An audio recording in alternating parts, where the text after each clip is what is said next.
আসসালামু আলাইকুম। অনেকদিন পর আবার সেই পুরনো একটি তথ্য, আম গুরুত্বপূর্ণ তথ্য যে যখন শেখ হাসিনা পদত্যাগ করতে রাজি হচ্ছিলেন না বা দেশ ছাড়তে রাজি হচ্ছিলেন না, তখন তার পরিবারের সদস্যরা কি করেছিলেন? সেখানে শেখ রেহানার নামটি সামনে চলে আসে। বলা হচ্ছিল যে সেনাবাহিনী প্রধান, বিমান বাহিনীর প্রধান এবং নৌবাহিনীর প্রধান ৩ জন যে কথা বলেছেন শেখ হাসিনার সঙ্গে, পরিস্থিতি বলেছেন যে যেভাবে জনতা আসছে, লক্ষ লক্ষ জনতা, এটা প্রতিরোধ করা সম্ভব না। প্রতিরোধ করতে গেলে ব্যাপকভাবে রক্তক্ষরণ হবে, রক্তক্ষয় হবে। তখন তর্ক বিতর্ক হচ্ছিল। তখন শেখ হাসিনা বলছিল যে কেন? পুলিশ তো তাদেরকে মোকাবেলা করছে। সেনাবাহিনী কেন পারবে না? তোমরা কেন গুলি চালাচ্ছ না? তখন সেনা প্রধান বোঝানোর চেষ্টা করেছেন যে সেনাবাহিনীর পক্ষে গুলি করা সম্ভব না। সেনাবাহিনীর একটি আন্তর্জাতিক অবস্থান আছে। জাতিসংঘ একেবারে টোটালি ব্যান করে দেবে মানে সেনাবাহিনীকে, যে আন্তর্জাতিক কোনো মানে দেশে বা সংস্থায় ভূমিকা পালন করতে পারবে না সেনাবাহিনী, যেহেতু সাধারণ মানুষের উপর গুলি চালায়। এই বিষয়গুলো একটু বোঝানোর চেষ্টা করেছি, কিন্তু শেখ হাসিনা কোনোভাবেই কথায় কান দিচ্ছিল না। এইদিকে মানে তার কাছে যে ঘন ঘন মেসেজ আসছে আর্মির সদর দপ্তর বা বিভিন্ন সূত্র থেকে, তাতে দেখা যাচ্ছে যে গণভবনের অনেক কাছাকাছি চলে এসছে এবং সবার লক্ষ্য হচ্ছে গণভবন।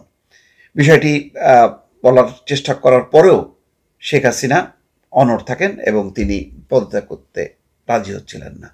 সেই পর্যায়ে তখন সেনাপ্রধান, যেহেতু সেনাপ্রধান ওয়াকারুজ্জামান সাথে শেখ হাসিনার আত্মীয়তার সূত্র আছে, সেই সূত্র ধরে তিনি আলাদাভাবে বৈঠক থেকে বেরিয়ে যেয়ে সে আলাদাভাবে শেখ রেহানাকে বিষয়টি বোঝান এবং একেবারে যে খুবই একটা পরিস্থিতি খারাপ হবে তার বিস্তারিত ব্যাখ্যা দিয়ে শেখ রেহানাকে বোঝানোর পর শেখ রেহানা রাজি হন এবং শেখ রেহানা অনুরোধ করেন শেখ হাসিনাকে। তাতেও কাজ হচ্ছিল না, তাতেও তিনি রাজি হননি। পরে শেখ রেহানা কৌশলে আবার বের হয়ে যান এবং তখন জয় এবং পুতুল দুইজনকেই পরিস্থিতিটা বোঝান। তখন ছেলে মেয়ে দুইজন যখন কি খুব সিরিয়াসলি শেখ হাসিনাকে ধরেন, তখন শেখ হাসিনা নমনীয় হন। তারপরেও তিনি ভাষণ দেবেন, এইসব করতে করতে মানে জনতা অনেকখানি কাছে চলে এসছে। পরে সেই ভাষণটাও দেওয়া সম্ভব হয়নি। এমনকি তিনি যে আনুষ্ঠানিকভাবে আসলে পদত্যাগপত্র লিখে দেবেন, সেই অবস্থাটা হয়নি। এই অবস্থায় তিনি দেশ ত্যাগ করেন। এই ছিল কাহিনী। কিন্তু এটা জানা যায়নি যে পদত্যাগ করতে 5ই আগস্ট শেখ হাসিনার পা ধরেছিলেন শেখ রেহানা। তাহলে পরিস্থিতি হয়তো পারিবারিক আবহে তেমনই ছিল যে শেখ হাসিনা যখন নাকি মানছিল না, তখন শেখ রেহানা তার পা জড়ায় ধরে বলছে হয়তো যে আপা পরিস্থিতি খুবই খারাপ, তুমি রাজি হও।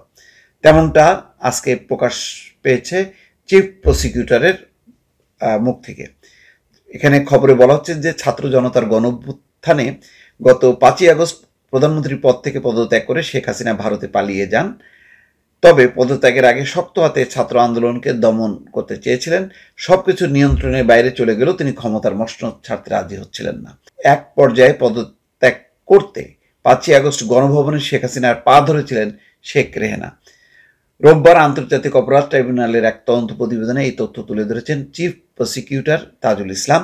ট্রাইব্যুনালের বিচারকদের সামনে লিখিতভাবে এই তথ্য পড়ে শোনান তিনি। চিফ প্রসিকিউটর বলছেন, শেষ সময়েও অতিরিক্ত বল প্রয়োগ এবং আরও রক্তপাতের মাধ্যমে ক্ষমতা ধরে রাখতে চেয়েছিলেন শেখ হাসিনা। দেশ ছাড়ার আগে সোমবার সকাল 10:30 থেকে প্রায় 1 ঘন্টা রাষ্ট্রীয় বিভিন্ন বাহিনীর শীর্ষ কর্মকর্তাদের চাপ দিয়েছিলেন তিনি। তবে পরিস্থিতি যে একেবারেই নিয়ন্ত্রণের বাইরে সেটা তিনি কিছুতেই মানতে চাচ্ছিলেন না। পরে পরিবারের সদস্যরা বোঝানোর পর পদত্যাগে রাজি হন তিনি। এরপর দ্রুততম সময়ে পদত্যাগ করে সামরিক হেলিকপ্টারে করে গোপনে বোন শেখ রেহানাকে সঙ্গে নিয়ে দেশ ছাড়েন শেখ হাসিনা। যে কথাটা মানে পূরণ হলো, ঠিক পা জড়ায় ধরে শেখ হাসিনাকে রাজি করাতে হয়েছে, এই তথ্যটা জানা ছিল না। দলীয় অস্ত্রধারী কর্মীদের নামিয়ে 3রা আগস্ট দিনভর সারা দেশে ব্যাপক সংঘাত প্রাণহানি ঘটানোর পরও ছাত্র জনতার আন্দোলন সামাল দিতে পারেননি শেখ হাসিনা। যদিও পরিস্থিতি উপলব্ধি করতে পেরে 3রা আগস্ট রাতেই শেখ হাসিনা তার একজন উপদেষ্টা সহ কয়েকজন নেতা বোঝানোর চেষ্টা করেন তারা সেনাবাহিনীর কাছে ক্ষমতা হস্তান্তরের পরামর্শ দেন বলে জানা গেছে। তবে তিনি তা মানতে চাননি, বরং 4 আগস্ট থেকে কারফিউ আরও কড়াকড়ি করতে বলেন। ভোর থেকে কারফিউ কড়াকড়ি করার উদ্যোগ নেওয়া হলেও সকাল 9টার পর থেকে বিভিন্ন স্থানে আন্দোলনকারীরা কারফিউ ভাঙতে শুরু করেন।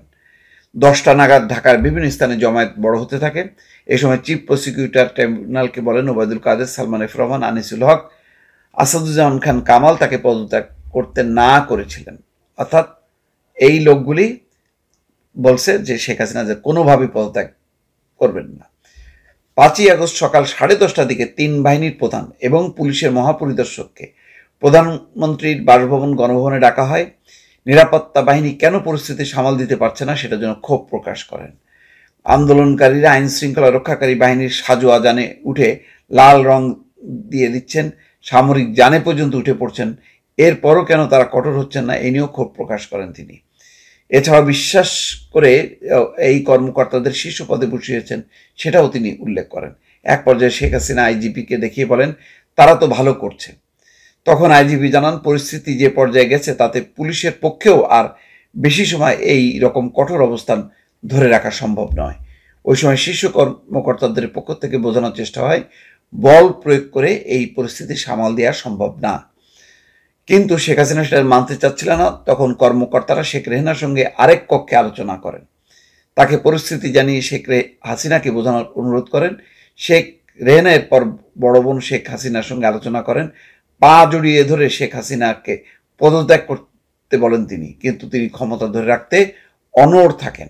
এক পর্যায়ে বিদেশে থাকা সজীব ওয়াজেদ জয়ের সঙ্গেও কথা বলেন একজন শীর্ষ কর্মকর্তা। এরপর জয় তার মায়ের সঙ্গে কথা বলেন, রাজি হয়ে যান পদত্যাগে। তিনি যখন একটা ভাষণ রেকর্ড করতে চেয়েছিলেন জাতির উদ্দেশ্যে প্রচারের জন্য, ততক্ষণে গোয়েন্দা তথ্য আসে যে বিপুল সংখ্যক ছাত্র জনতা শাহবাগ এবং উত্তরা থেকে গণভবন অভিমুখে রওনা হয়েছে। দূরত্ব বিবেচনায় 45 মিনিটের মধ্যে শাহবাগ থেকে গণভবনে আন্দোলনকারীরা চলে আসতে পারে বলে অনুমান করা হয়। ভাষণ রেকর্ড করতে দিলে গণভবন থেকে বের হওয়ার সময় নাও পাওয়া যেতে পারে। এরপর ছোট বোন রেহানাকে নিয়ে তেজগাঁও পুরনো বিমানবন্দরের হেলিপ্যাডে আসেন শেখ হাসিনা। সেখানে পদত্যাগের আনুষ্ঠানিকতা শেষ করে বেলা 2:30টার দিকে সামরিক হেলিকপ্টারে করে ছোট বোন সহ ভারতের উদ্দেশ্যে উড্ডয়ন করেন শেখ হাসিনা। ইন্ডিয়া টুডের এক খবরে বলা হয় শেখ হাসিনা নয়াদিল্লির কাছে গজিয়াবাদ ভারতীয় সেনাবাহিনীর হিন্দন বিমান ঘাঁটিতে দেশটির স্থানীয় সময় 5টা 36 মিনিটে অবতরণ করেন। ভারতের সেনাবাহিনীর একজন কর্মকর্তা তাকে স্বাগত জানান। সেখান থেকে তিনি লন্ডনে যেতে পারেন বলে জানা গেছে। তাজুল ইসলাম আরও বলেন আওয়ামী লীগের সভাপতি শেখ হাসিনা টানা 4র্থবারের মতন প্রধানমন্ত্রী হিসেবে শপথ নেন 11 বছর। যাক, এরপরের কাহিনীটা মানে আর এই নির্বাচন নিয়ে বলার অপেক্ষা রাখে না, কি নির্বাচন হয়েছে। মোট কথা একটা মানে জমজমাট নাটকীয়তা যে হয়েছে এটা সত্য। এবং শেখ রেহানার ভূমিকা, সজীব ওয়াজেদ জয়ের ভূমিকা, পুতুলের ভূমিকা বারবার এসছে। তবে ঠিক পা জড়িয়ে ধরে শেখ হাসিনাকে যে পদত্যাগের অনুরোধ করেছিলেন তারপরও তিনি সেটা উপেক্ষা করেছেন, এই তথ্যটা এর আগে জানা ছিল না, এটা জানা গেল। দর্শক ভালো থাকবেন, আল্লাহ হাফেজ।